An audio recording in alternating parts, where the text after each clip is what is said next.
രാവിലെ തന്നെ ടീച്ചറുടെ ബൂത്തിൽ വോട്ട് രേഖപ്പെടുത്തിയാണ്. അതിനുശേഷം മണ്ഡലത്തിന്റെ ഓരോ കേന്ദ്രങ്ങളിലെ വോട്ടിംഗ് കേന്ദ്രങ്ങളിലേക്ക് എത്തുന്നു. പ്രവർത്തകരെ നേരിട്ട് കാണുന്നു, ജനങ്ങളെ നേരിട്ട് കാണുന്നു. ഇപ്പോൾ നാദാപുരം മണ്ഡലത്തിലാണ് ടീച്ചർ ഉള്ളത്. ടീച്ചറെ നമസ്കാരം. എങ്ങനെയാണ് കാര്യങ്ങളൊക്കെ? രാവിലെ ഞാൻ മട്ടന്നൂർ, എൻ്റെ വോട്ട് എം വി ജയരാജനാണ്. അപ്പോൾ രാവിലെ പഴശ്ശി ഈസ്റ്റ് വെസ്റ്റ് LP സ്കൂളിലെ ബൂത്തിൽ വോട്ട് രേഖപ്പെടുത്തി. ഞാനും ഭാസ്കരേട്ടനും മകനും എല്ലാം കൂടി വോട്ട് രേഖപ്പെടുത്തി. അത് കഴിഞ്ഞ ഉടനെ ഞാൻ കൂത്തുപറമ്പ് അസംബ്ലി മണ്ഡലത്തിലേക്ക് വന്നു. അവിടുന്ന് പിന്നെ വടകര അസംബ്ലി മണ്ഡലം കഴിഞ്ഞു, കുറ്റ്യാടി കഴിഞ്ഞു. ഇനിയിപ്പോൾ പേരാമ്പ്രയിലേക്ക് പോകണം. ഇന്ന് എല്ലാ അസംബ്ലി മണ്ഡലങ്ങളിലും ഒന്ന് പോയി വരാമെന്നുള്ളത്. എല്ലാ ബൂത്തിലൊന്നും പോകാൻ പറ്റില്ല, എങ്കിലും ഈ അസംബ്ലി മണ്ഡലങ്ങളൊക്കെ ടച്ച് ചെയ്തിട്ടൊന്ന് പോകാമെന്ന് കരുതുന്നു. ഈ തെരഞ്ഞെടുപ്പ് ദിവസം ലഭിക്കുന്ന വിവരങ്ങളൊക്കെ എങ്ങനെയാണ് പ്രവർത്തകരുന്നൊക്കെ?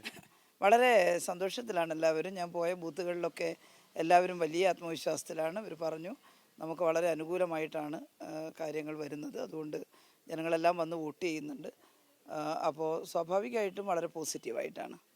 ടീച്ചറെ, ഈ തെരഞ്ഞെടുപ്പിൽ വടകര ഏറ്റവും പ്രധാനപ്പെട്ട ഒരു വിഷയമായത് ടീച്ചറെ വല്ലാത്ത രീതിയിൽ ടാർഗറ്റ് ചെയ്തു എന്നുള്ളതാണ്. ഇപ്പോൾ കൊട്ടിക്കലാശ ദിവസം പോലും വൈകിട്ട് വളരെ മോശം വാക്കുകൾ ഉപയോഗിച്ചുകൊണ്ടാണ്.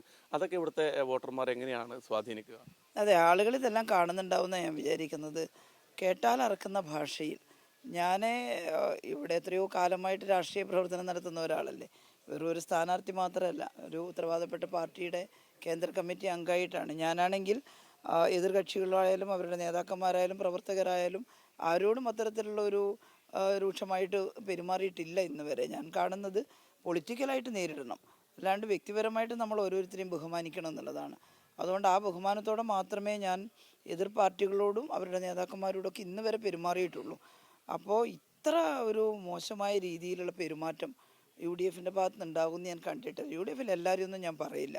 ഞാൻ അന്നേ പറഞ്ഞിട്ടുണ്ട്, ഒരു ടീം ഇതിനായിട്ട് കൊണ്ടുവന്നത് അവർ എത്ര മോശം ലാംഗ്വേജിലാണെന്ന് നോക്കൂ. അത് മാത്രമല്ല, ഒരു തരം കമ്മ്യൂണലായിട്ട്. അതെന്താ ഈ കേരളത്തിലുള്ളവർ അങ്ങനെ കമ്മ്യൂണലാണോ? അതുകൊണ്ട് ഞാൻ പദപ്രയോഗമൊന്നും പറയുന്നില്ല, നിങ്ങൾ കണ്ടതാണ്.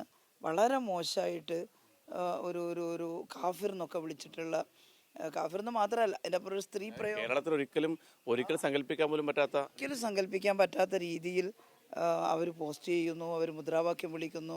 അവരുടെ കുട്ടിക്കലാശത്തിലും കണ്ടു മുദ്രാവാക്യം. അപ്പോൾ ആദ്യം തന്നെ തുടക്കത്തിൽ ഇത് കണ്ടപ്പോൾ ഞാനത് നെഗ്ലക്റ്റ് ചെയ്യാൻ തീരുമാനിച്ചു. പിന്നെ നോക്കുമ്പോൾ ഇതൊരു പ്രൊഡക്ഷനാണ്, ഒരു കമ്പനിയിൽ നിന്നാറ്റം പ്രൊഡക്റ്റ് ചെയ്ത് വരും പോലെ ഓരോ ദിവസം വ്യാജ വാർത്തകൾ ഇഷ്ടം പോലെ വരുന്നു, വളരെ മോശം ലാംഗ്വേജും. അപ്പോൾ ഞാനത് നിയമപരമായിട്ട് അതിൽ പ്രതികരിക്കാൻ നോക്കി. പക്ഷേ ഞാനതിൽ തന്നെ സ്റ്റിക്ക് ഓൺ ചെയ്തിട്ടില്ല. എനിക്ക് പറയാൻ ഈ നാട്ടിലെ ജനങ്ങളുടെ ജീവിത പ്രശ്നങ്ങളുണ്ട്, വടകര മണ്ഡലത്തിൻ്റെ വികസന പ്രശ്നമുണ്ട്, അത് തന്നെ ചർച്ച ചെയ്തുകൊണ്ടിരുന്ന. പക്ഷേ ഇവർ ഈ പ്രക്രിയ തുറന്നുകൊണ്ടേയിരിക്കുകയാണ്.